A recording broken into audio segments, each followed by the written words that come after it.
see you. You could be, which is pretty incredible to say out loud, you could be the prime minister this time next week. Tariffs, of course, are going to be a major issue. You've suggested Canada should fight back in a very targeted way. You've been very forward about that. You've pushed to target Wisconsin dairy farmers, Michigan manufacturers, Florida oranges, to name a few, as a way of really specifically hitting states that are politically key to Donald Trump. You know it gets to his heart there. How far, for people who are watching, are you ready to go on tariffs? They're gonna be put into place in a couple of hours. How far are you ready to go? And what other targets would you want to aim for? Well, it is great to be with you, Jen, and I am running to be the next leader of the Liberal Party and the next Prime Minister of Canada, because right now we Canadians have to stand up and fight for our country. If the tariffs are imposed, as Prime Minister, I will fight back with dollar for dollar retaliatory tariffs, and our retaliation is going to be surgically targeted to create the maximum pressure on the White House to stop what the Wall Street Journal has described quite rightly as the dumbest trade war in history. An example of a measure that I will put in place as Prime Minister is 100% tariffs on Teslas. I think that should get some attention in the White House. And, Jen, I think people, Americans, I don't think you think about Canada all that much. But I think when you do think about Canada, you might think, oh, they're smaller than us. Is this really something I should be worried about? Well, the stock market is worried. Shares have gone down, and this has been a terrible year for U.S. stocks already because of these tariff threats. And the reality is, you guys need us. We are your largest market by far. The U.S. sells more to Canada than to China, Japan, the UK, and France combined.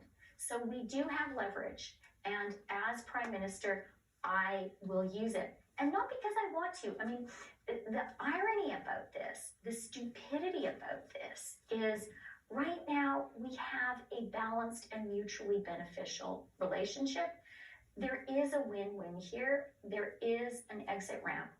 But Americans need to know that if you hit Canada, we will hit back, and we will be sure that our retaliation hurts. I think Americans are very concerned right now about these tariffs that are about to go into place and could impact their bottom line and their cost of goods. Let me ask you, as you just mentioned Elon Musk, I think everybody in this country is learning a lot about his influence, which is unwieldy and over the top, just to say a few words. You mentioned 100% tariffs on Teslas to hit Elon Musk. He owns a number of other companies. Obviously, there's Starlink. Would you ever consider canceling Canada's contracts with Starlink, for example? Absolutely. And Canadian premiers have already said that they would do that. I think you made a really important point a minute ago, Jen, which is right now, this is maybe abstract for Americans. But if these tariffs are put in place, it is going to hurt Americans. Anyone who has a 401k is going to be hit because the stock market is already hurting. Anyone who needs to fill their car up with gas is going to be hit. You are going to be putting tariffs, a tax on the oil and gas and electricity that we sell you. Totally absurd. Your grocery prices are going to go up because you know what you need to grow food in the United States? You need fertilizer. And 80% of it comes from Canada, and you're going to put a 25% tax on it? I mean, the Wall Street Journal is right. This is dumb.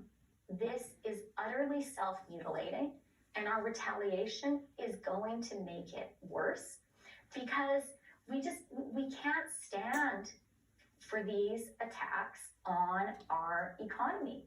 So really what I'm saying to you and to your viewers, Jen, is call the White House now. Say to the president, say to your congressmen, say to your senators, say to your governors, this is self-mutilation. This just doesn't make sense. There is no need to do this. But if you follow this path, it's going to hurt America. It's not every day when you hear a candidate to be the leader of a neighboring country call for people to call the White House and their members of Congress. So that speaks to the significance of the moment. I wanted to turn to Ukraine because